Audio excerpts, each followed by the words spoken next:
Machiavelli discovered something about power in dating 500 years ago, a single rule that separates the invisible from the indispensable. Here's what you've been doing wrong your entire life. You've been taught devotion is virtue, that if you give enough, you'll be chosen. That's the lie, destroying your value and making you invisible.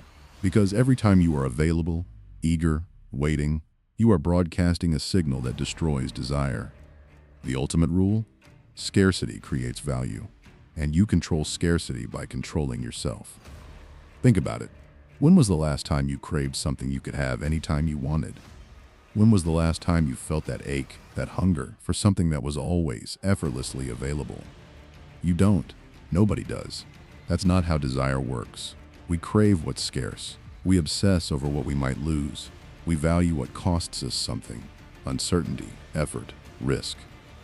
So here's the brutal truth. Devotion without scarcity is self-betrayal. The moment you give away all your leverage, your time, your attention, your mystery, you don't become loved. You become furniture, invisible, forgotten. But what if the opposite were true? What if strategic withdrawal, scarcity, indifference? What if that's not cruelty at all? What if it's the only honest signal of value in a world that confuses neediness with love? What if the reason you're invisible isn't because you're not enough, but because you're too available? Think about it like this. Imagine a theater. In the back of the theater, there's a projector. It's always on, always running, always casting light onto the screen. You don't notice the projector. You notice what's on the screen: the images, the drama, the story. The projector is essential, but it's invisible. That's you. You're the projector. Always there, always running, always essential in theory, but in practice, completely ignored. Now imagine the projector flickers. The image goes dark for a moment. Suddenly, everyone notices, everyone panics, everyone realizes, oh, that was holding the whole thing together. We need that. We can't lose that. That flicker, that moment of absence, that scarcity, that strategic withdrawal. And that's when you go from invisible to indispensable. But here's what most people miss. You don't need permission to create that flicker. You don't need to play games. You just need to stop broadcasting a signal of infinite availability. You need to remember that your time, your energy, your presence, these are valuable precisely because they're limited. Here's the promise. I'm going to show you Machiavelli's ultimate rule for power in dating. Not manipulation, not cruelty, strategic self-interest, the kind that transforms you from invisible to indispensable. But first, let me show you what most people will never admit. Here's what you've been told. Be consistent, be available, show her you care, prove your devotion. Eventually, she'll see your value. Eventually, she'll choose you, and you believed it. So you texted first, you made plans, you cleared your schedule, you showed up again and again, hoping that one day she'd notice, one day she'd feel lucky to have you. But that day never came. Instead, you became background noise, a safety net, someone she could count on to always be there, which is exactly why she stopped thinking about you. Here's the reframe. Devotion isn't virtue, it's surrender. You thought you were being a good man, thoughtful, caring, present.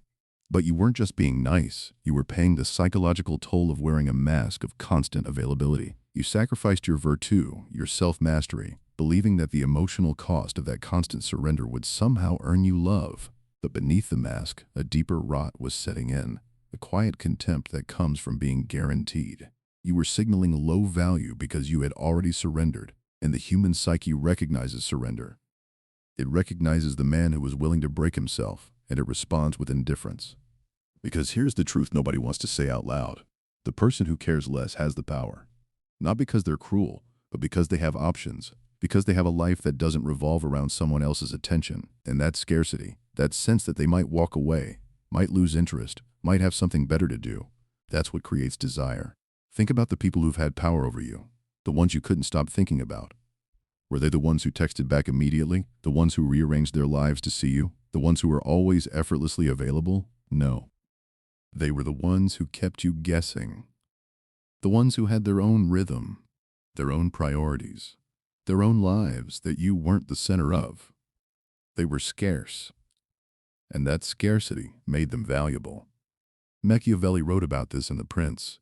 He wasn't specifically addressing dating dynamics, but the principle is absolute. He said, "It is better to be feared than loved, if you cannot be both." But here's the part people miss. He wasn't advocating cruelty. He was describing the psychological reality of how attraction and power work in any relationship, romantic or otherwise. He was saying that respect, admiration, desire, they don't come from being nice. They come from being formidable, from being someone who doesn't need you but chooses you. And that choice, that's what makes it valuable. That's what makes it real. So let me ask you, what happens when you're always available? When you always respond? When you always make space? You remove the choice. You remove the uncertainty. You remove the one thing that makes desire possible, the fear of loss. Without that fear, there's no urgency, no pull, no reason to chase. You become a guarantee, and guarantees are boring. Now here's the part that's gonna hurt. The real reason you're invisible, and how to change it. Because I can already hear the objection in your mind. But isn't this manipulative? Isn't this playing games? Isn't this exactly the kind of toxic behavior we're supposed to avoid? And here's the answer. Because real scarcity isn't a tactic, it's a reality. It's what happens when you actually have a life, a purpose, friends, goals, interests that doesn't revolve around someone else's validation. It's what happens when you respect yourself enough to not give away your time and attention to someone who doesn't reciprocate. Strategic withdrawal isn't cruelty, it's self-respect. It's saying, I have value, my time has value, and I won't spend it on someone who treats me like an option. That's not manipulation, that's boundaries. And boundaries, real, enforced boundaries, are the foundation of attraction in dating and in life. But here's the shadow truth, the one we'll explore deeper in a moment. You've been giving away your devotion because you're terrified. Terrified that if you pull back, she'll disappear. Terrified that if you're not constantly available, constantly proving your worth, she'll forget you exist. And that terror, that's the wound. That's the belief that you're not enough on your own. That your value comes from what you do for her, not from who you are. Machiavelli's rule is about to shatter that belief. But first, you need to see it clearly. Here's the truth that's going to destroy everything you believe about yourself. You've been operating from weakness. Pure, desperate weakness. And I can prove it. Every text you send first, every time you wait for her reply, every moment you're hoping she'll notice, that's not love, that's terror. Terror that if you stop performing, you'll disappear. And here's what Machiavelli discovered 500 years ago. Weakness doesn't inspire love, it inspires contempt. Machiavelli's ultimate rule is this. The appearance of indifference creates necessity. The moment you stop needing her, she starts needing you. Let me show you why. In The Prince, Machiavelli talks about virtù and fortuna, roughly translated as skill and fortune or strategic action and circumstances. He says that relying on fortune alone is suicide. You have to create your own power through deliberate action. You can't wait to be chosen. You have to make yourself indispensable by controlling the one thing that shifts every dynamic in dating, in relationships, in attraction itself: scarcity. Because here's how humans are wired. We value what we might lose. We obsess over what's uncertain. We chase what's scarce. And you, by being always available, always eager, always responsive, you've made yourself abundant, infinite, guaranteed. And the human brain doesn't crave the infinite, it craves the rare. But here's the part that makes this so uncomfortable. You've been conditioned to believe that creating scarcity is cruel, that pulling back is punishment, that making her feel your absence is manipulative. And maybe it is, if you're doing it out of spite, if you're doing it to hurt her, if you're doing it as a tactic to control her emotions. But what if you're doing it because you actually have a life? What if you're doing it because you have goals, passions, friendships, purpose, things that matter to you beyond her attention? What if you're doing it because you finally realized that your value isn't determined by how much you give, but by how much you respect yourself? That's not manipulation. That's self-preservation. That's the difference between strategy and cruelty. Machiavelli wrote, "Men are driven by two principal impulses, fear and love. And if you can inspire both, you're unstoppable. But if you can only inspire one, choose fear, not terror, not abuse, but the fear of loss, the fear of absence, the fear of realizing too late that they let something irreplaceable slip away. And that fear, it only exists when there's scarcity, when there's the real possibility that you might walk away, that you might have better options, that you might not always be there, waiting, hoping, available." Let me give you a concrete example. Texting.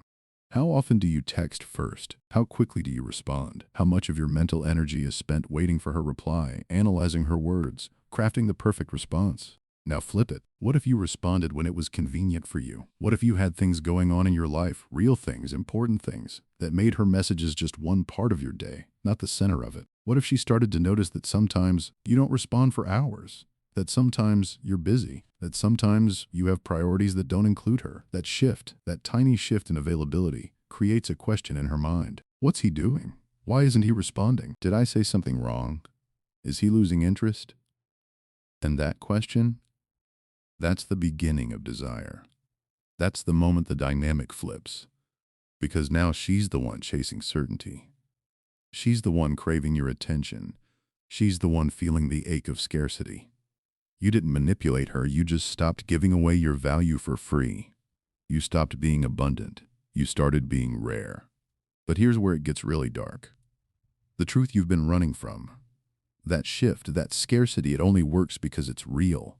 Because it's proof that you finally believe you're worth something. Worth protecting. Worth investing in yourself. Now here's the deeper truth. The one that connects this to the wound you're carrying. The reason you've been giving away your devotion isn't because you're generous. It's because you're terrified of being forgotten. Terrified that if you're not constantly present, constantly proving your worth, you'll disappear from her mind. And that terror comes from a belief buried deep in your psyche. I am not enough on my own. My value is conditional. I have to earn it again and again through effort, through sacrifice, through devotion. That's the wound. And devotion is how you've been trying to heal it. But here's the paradox. The more you try to prove your worth through devotion, the more you confirm your lack of worth. Because people who truly value themselves don't beg for attention. They don't give it away freely to anyone who'll take it. They guard it. They make it scarce. They make it valuable. Machiavelli's rule isn't about controlling her. It's about reclaiming yourself. It's about stepping out of the theater and realizing, I'm not the projector. I'm not here to keep someone else's world running while I fade into the background. I'm the story. I'm the drama. I'm what matters. And when you internalize that, when you truly believe that your time, your energy, your presence is rare and valuable, you don't have to play games. You don't have to fake scarcity. It becomes real because you're not willing to waste yourself on someone who doesn't see your value. That's the strategic truth. Scarcity isn't a tactic. It's the natural result of self-respect. And self-respect is the only foundation for real power in dating or anywhere else. But there's one more layer, one more paradox that changes everything, and it's waiting for you in the next section. Remember what I said at the start? That devotion is virtue. That if you give enough, you'll be chosen. That availability equals love. Here's what Machiavelli discovered, and what 500 years of human psychology has confirmed. The opposite is true. The paradox is this. The less you need her, the more she needs you. The moment you stop chasing, she starts. The second you become scarce, you become indispensable. But here's what makes this different from manipulation. This only works if it's real. You can't fake scarcity. You can't pretend to have a life while secretly obsessing over her every move. You can't strategically ignore her texts while checking your phone every 30 seconds to see if she's responded. She'll feel it. Women people are extraordinary at detecting incongruence. At sensing when you're performing indifference while secretly desperate for validation. The moment you try to play games, you've already lost. Because games require you to be broken inside while appearing fixed outside. And that fracture, she will find it. So the paradox resolves like this. Machiavellian strategy in dating isn't about pretending not to care. It's about actually building a life so full, so purposeful, so aligned with your values that her attention becomes optional, not essential. When you do that, when you genuinely have friends you prioritize, goals you're obsessed with, hobbies that consume you, a mission that drives you, scarcity isn't a strategy. It's a byproduct. You're not playing games, you're just busy, you're just living. And that reality, that authentic unavailability, is what creates attraction.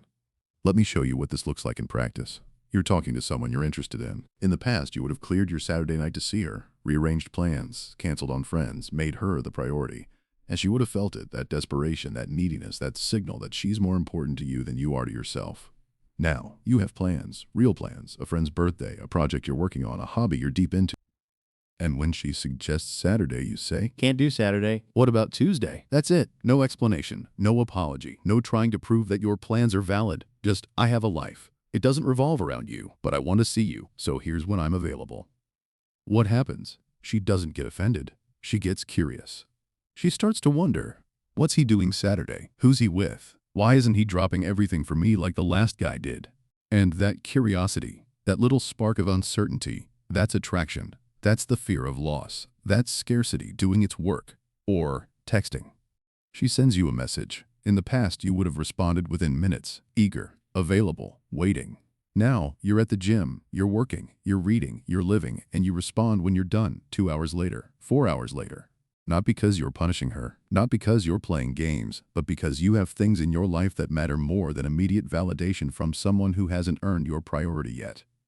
And when you do respond, it's engaged, it's present, it's quality. But it's not instant, it's not desperate, it's scarce. What happens? She starts to value your responses more.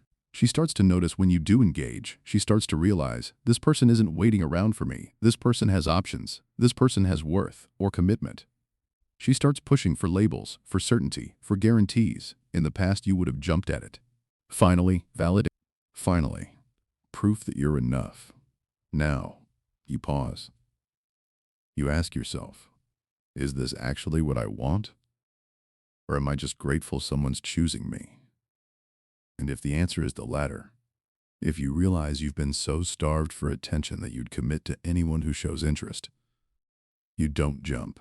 You stay scarce. You say, I like where this is going, but I'm not ready to commit yet. Let's keep seeing where it goes. That's not cruelty. That's honesty. That's self-respect. That's you refusing to give away commitment, the most valuable thing you have, to someone who hasn't proven they deserve it. And here's what happens. She doesn't lose interest. She leans in. She starts to prove herself to you. She starts to chase. Because you've just done the one thing most men never do. You've made yourself scarce. You've made yourself valuable. You've made yourself a prize worth earning. Now, here's where the paradox deepens. Because the real power of Machiavellian strategy isn't that it makes her chase you. It's that it transforms you. When you stop giving away your devotion, your time, your attention to someone who doesn't reciprocate, you start giving it to yourself. You start investing in your goals, your friendships, your growth, your purpose. And that investment, that's what makes you genuinely scarce. That's what makes you genuinely indispensable. You stop being the projector in the back of the theater, invisible and ignored. You become the story, the one people notice, the one people remember, the one people chase. And the beautiful, brutal irony is this. Once you become that person, once you're genuinely scarce, genuinely valuable, genuinely indispensable, you stop caring whether she chases you or not, because you've built a life so full that her presence is a bonus, not a necessity. That's the paradox. The strategy to get her attention only works when you stop needing her attention. The power to be chosen only comes when you're willing to walk away. Machiavelli wasn't teaching cruelty, he was teaching self-sufficiency. He was teaching that power comes from options, from not needing any one person, any one outcome, any one source of validation. And in dating, in life, that's the only real power there is. So where does this leave you? You've been operating from a belief that devotion equals love, that availability equals care, that giving everything means you'll be valued. And now you know, that's the opposite of how attraction works. That's the opposite of how power works. That's the opposite of how value is created. Machiavelli's ultimate rule for power in dating, the one that reframes everything, is this. Scarcity creates value, and you control scarcity by controlling yourself. Not her interest, not her attention. Yourself, your time, your energy, your devotion, your commitment, your presence. You make those things rare, not through games, not through cruelty, but through genuine self-investment. Through building a life so meaningful, so full, so aligned with who you want to be, that other people's validation becomes irrelevant. But here's the part most people skip. The integration, the actual practice, the daily reclamation of yourself. You know you've been invisible. You know why. Now you need to become impossible to ignore. Not through tactics, but through transformation. Reclaim your time. Stop being instantly available.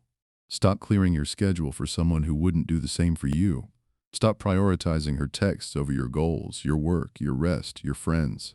Start building a life where you're genuinely busy, where your attention is a limited resource because you're investing it in things that matter. What goals have you been ignoring? What friendships have you neglected? What passions have you put on hold? Reclaim them, not as a strategy, as a reclamation of self. Establish boundaries, real ones. If she only reaches out when she's bored, stop responding. If she cancels plans, don't reschedule immediately. If she treats you like an option, make it clear, I'm not an option, I'm a priority, or I'm gone. This isn't cruelty, this is self-respect. And here's the question that changes everything.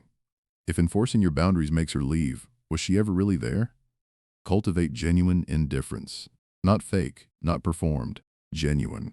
And the only way to do that is to have real options, real sources of meaning, real reasons to wake up that have nothing to do with her validation. What gives your life meaning beyond her? What makes you feel alive? What would you be obsessed with if you knew she'd never text you again? Find that. Build that. Because when you do, her attention becomes optional. And optional is powerful. Be willing to walk away. This is the hardest part, the most terrifying part. But it's also the most essential. Because if you're not willing to lose her, you've already lost yourself. So here's the challenge. What would it take for you to walk away? What line would she have to cross? And if you can't answer that, if there's no line, no standard, then you're not in a relationship. You're in a hostage situation. And you're the one holding yourself captive. Be willing to walk, not as a threat, not as manipulation, but as a reality, as a boundary, as proof that you value yourself. And here's the final paradox.